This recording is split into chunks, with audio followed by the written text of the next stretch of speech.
Hey guys, it's Christina here for BikeBandit.com. I have Allan Karl here with me. He's the WorldRider, literally up, down, around the whole globe. That's amazing. There's only probably a handful of people that can do that, and he definitely is one of them.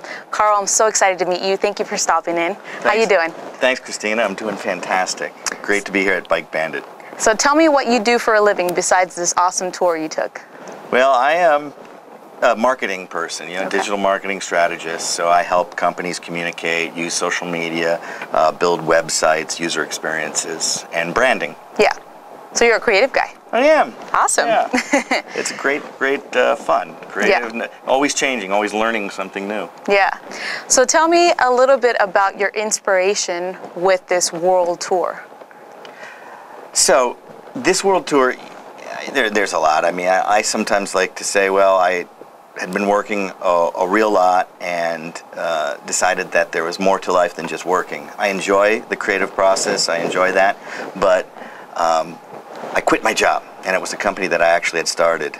And in that process, I had been struggling with my wife in marriage, and we amicably decided to avoid that, or to, disentangle, divorce, and disentangle. Yeah. So I like to say sometimes it was like an extreme route through a midlife crisis, right? So I hopped on my motorcycle and said, I want to discover the world. I wanted to find, improve to myself and others that it's not that dangerous of a place, some people like to put it, and it's also filled with beautiful humanity and diversity and cultural heritage. And I want to learn about that, and I wanted to embrace that and bring it together. I had a blog that I kept for the whole trip. I almost blogged every day, so I was continually sharing stories of my trip. Yeah, that's amazing. So when you quit your job, you knew what you were getting yourself into, right? I kind of knew, but you never really know. Yeah. It never really hit me till I was packed up on my bike. Mm-hmm. It was a BMW F650 GS, the Dakar version, so it was a higher suspension. And what happened is I got on the freeway the first time, and I was going north to Alaska initially. I called it my warm-up, so I have to come back south just before I cross the border into Mexico. So if anything was going wrong, I could address it. And I got on that freeway, and I said, oh my God, I'm really doing this. Mm-hmm. And then I did stop before I went through Mexico, because like all of us on motorcycles, and even just travelers, is I packed way too much stuff, so I had to unload. Yeah. So your mission, I did some research on you, and you're an amazing person. You really do care about people and cultures, and you learned a lot throughout this experience. Yeah, of course I love motorcycles, and to me it's the best way to travel because you are open. We like to say the wind in your hair. Well, in my case, maybe not, but the wind in your face. And that's so much fun, and the acceleration, all that. But really, it's also a metaphor for being open to experiences and open to learning. So my mission really was certainly to travel around the world. It wasn't about checking something off the list to say bragging rights. Yeah. I really wanted to show that the world is a beautiful place and that we need to embrace our cultural heritage and we need to learn how to overcome differences. I mean, I really feel this. I'm powerful. Differences in culture, differences in the food we eat, differences in, our economics, our government, our policies, religion, race, the whole thing, because we are all human. Yeah. Well, besides you having the credibility as being the WorldRider, I know you don't like to brag, but that is amazing. You are also a photographer. Yes. Did that inspire your art and photography, just seeing so many different places in the world?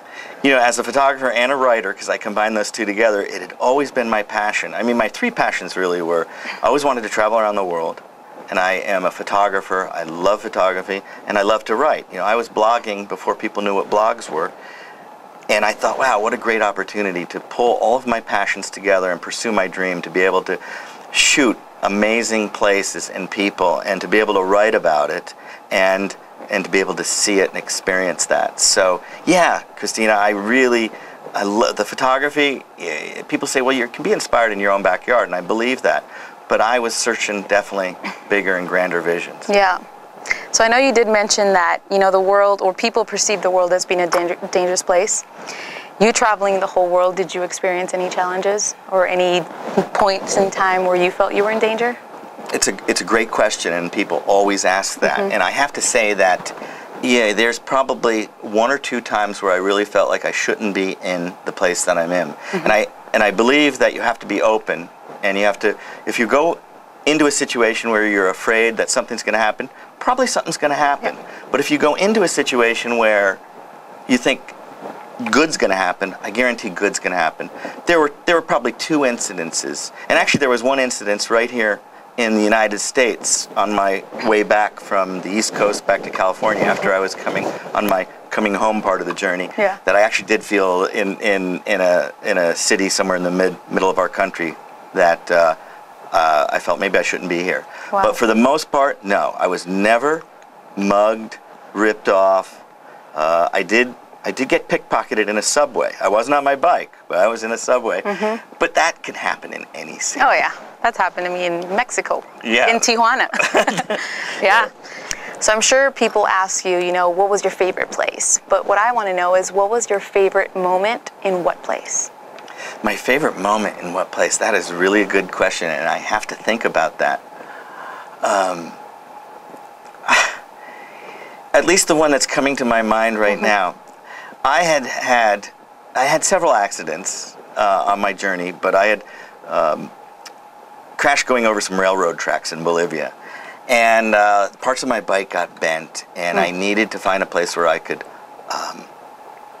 get these fixed. And I was referred to this gentleman who used to be he's a motorcyclist. He was also a rally racer, car rally racer in Bolivia. He had won the title there several times apparently, and he had a little shop that worked on cars, and he also had bikes. And he said, no problem, I'll help you fix you out. And then while they actually were having to refabricate some of the metal. He invited me into his office, which was plastered with photographs of rally racing, of motorcyclists. He even had a picture of his mother and father on, I can't even tell you what kind of motorcycle it was, but they had toured South America, you know, in the 1920s or 30s on a motorcycle. And he's got a cell phone, and he's got two other phones on his desk. And he's a very hyper guy, got a baseball cap on, and the phones are ringing. He's talking to me, and he's literally at one point got all three phones up here. And he's got a bottle of what they call activator in a bowl full of coca leaves. And he's chewing on the coca leaves, activating it with this, talking on the phone, telling me stories about his rally. And I just think of that moment, that here's this guy who is, you know, pouring out, helping me with my bike, but yet he's running a business that has him just multitasking more than anything I can. So that's one point. And the second point is probably, you know, come to my heart. There's a little nation in Africa called Lesotho. It's actually an enclave in the middle of South Africa. So that means it's like an island in South Africa. Yeah. And very primitive, very you know, economically low in the range. This is Africa anyway. And I stopped to watch these waterfalls because it had been raining. There was just seemed like 20 waterfalls in this canyon I was riding through. And I stopped and was taking pictures, and all of a sudden, out of the tall grass, this man comes out. He's wrapped in a big woolen blanket, and he looks really old. And it turns out he's 105 years old, the oldest person I've ever met. And there's pictures of him on my website, and pictures of him in my book. That is just an incredible experience that we shared with his whole family. Literally, like 30 people came out. We spent several hours on the side of the road, and in his round gondola hut made of sticks, dung, and cane. I mean, just really primitive, but so warm. And we shared snacks and things like that. I'll never forget that. That's awesome. Well, you being the only rider, you didn't take anybody else with you. So you felt prepared to go on this big journey by yourself. Did you have any complications with your bike, or maybe falling off your bike, hurting yourself, that, you know, you kind of felt stuck? You know, there's things I say, and you know, and people know this who know me and who I do speaking, and I always say that even though I went on the journey alone, I was never alone. Because if you ever get lost, lonely or hungry, as I always say, you just turn around and someone's there. Yeah. And so I never felt that way. I did get injured. I broke my leg badly in Bolivia. It was in the middle of nowhere in the Altiplano between the town of Potosi and Uyuni, on my way to the largest salt flat in the world. Makes our Bonneville flats look like a playground. And on that road, I slipped in some mud because it had been raining the day before, and my position anyway, the bike ended up landing down, and the bags on my bike crushed my leg. And I fortunately actually was with a rider that I had met, and Jeremiah was his name. He's from Durango, Colorado. And between, you know, he and I, largely he, we figured a way to get my bike and shelter for me, and we waited out literally a storm, a thunderstorm, and 12 hours later we finally got me back to some medical care. But the people in that area were warm and very helpful, and you know, I did come back to the U.S. for some time to have surgery. Yeah. I've got hardware in my leg to prove it, and you went back at it? I went back at it and left my bike there. People say, "You left your bike there?" You're like, that's my stopping point, of course. He's like, well, weren't you worried that they're going to steal it? Is it going to still be there when you get back?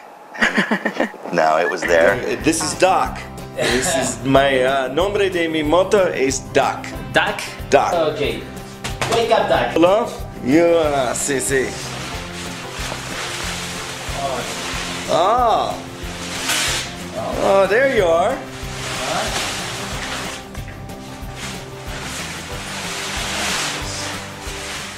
The pump of fuel. See.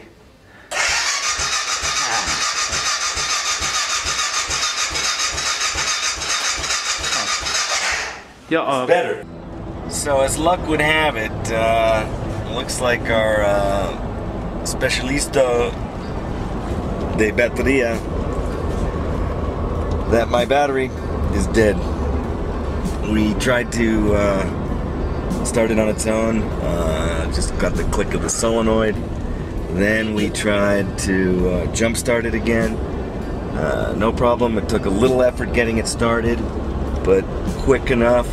Once we pulled the positive terminal off the 12-volt car battery, Doc just kind of died when on idle. If I held the rev up pretty high, no problem, but too much of a risk to try to drive it 2 hours back to Sucre. So we're on the search for a new battery. But unfortunately, I have to drive this road with my friend Daddy and his father one more time. Una vez más en la coche a Sucre. I just needed a new battery. That's amazing. So what would you recommend for someone who's planning a world tour?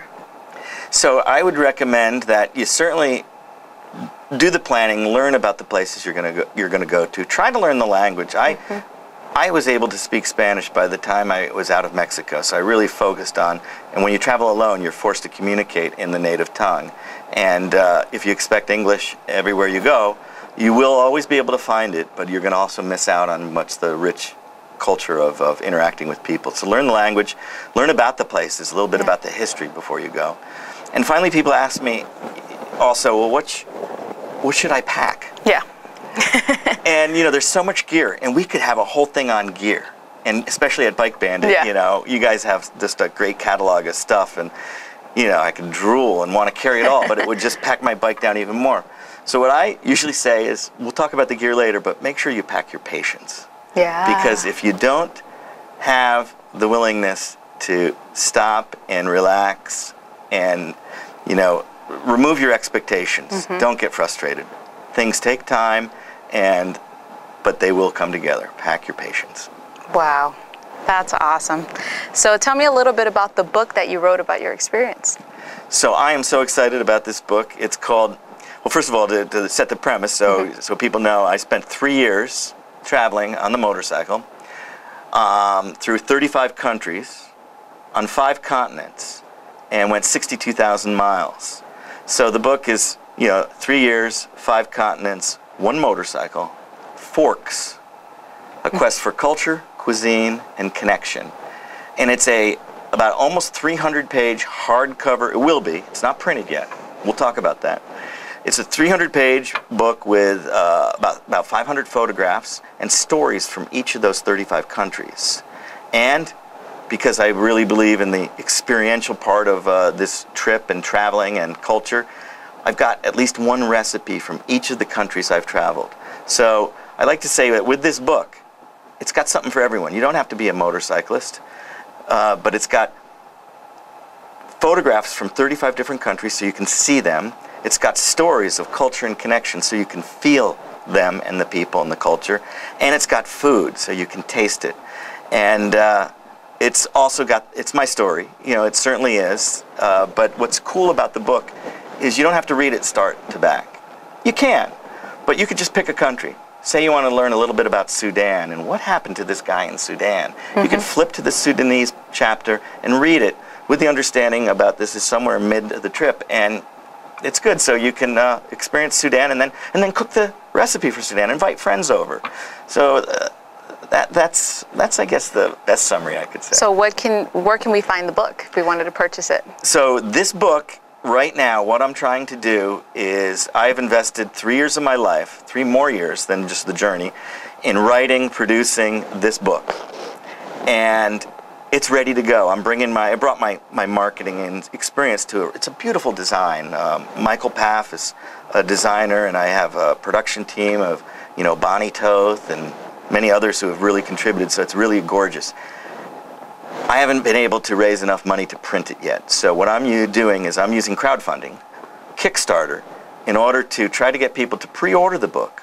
Because the book's going to be printed.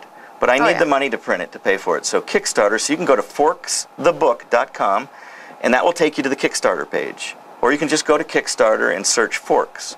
But that's what we're trying to do. And then after the Kickstarter campaign, which I hope is successful because I have to hit my goal of $22,000 is what I need to do to print this thing, is after I hit that goal, the book will be available for purchase on my website. We hope it will be at bikebandit.com. Oh yeah, it will be. And the usual outlets. Yeah. Well, Allan, would you do all of this all over again? Oh, absolutely. I'd like to go right now. Really? And do it. There's so many countries I didn't get to. You know, one of the things, Christina, that I learned early on is I think at the beginning part of my trip I went too quickly. I was thinking, gosh, I got to get this done. Yeah. And I realized early on that it's not about checking countries or other things off a list. It is certainly about connecting. So I slowed down. So I thought I would have gone to 50 countries in the 3 years, but I did 35, which is still a lot. Oh yeah. It's a lot. So there are many more. So where do you want to go? Let's go. You lead the way. Let's go. Yeah, well, I know that you're interested in film, and that's one of your passions, so yes. I was thinking maybe we can get together and do a documentary on your next tour. Let's do that. Let's do it. Let's do it. Let's make a really... I have you on camera. You guys are my witnesses. He sealed the deal here, yes. So it's going to happen. And it's going to be brought to you by bikebandit.com. There you go. Well, thank you so much, Allan, for your time. You're an amazing person and a true inspiration. You really are. Well, thank you, Christina. It's been a real pleasure, and thanks for everybody here at bikebandit.com for having me in. This is a real treat. Well, there you guys have it, Allan Karl. For more information on his world tour, visit WorldRider.com. And if you'd like to help fund his book, you could also do so on his Kickstarter. The link will be in the description right below on our YouTube. This book will definitely also be available at bikebandit.com once it fully gets published. Thanks for watching. We'll see you guys next time.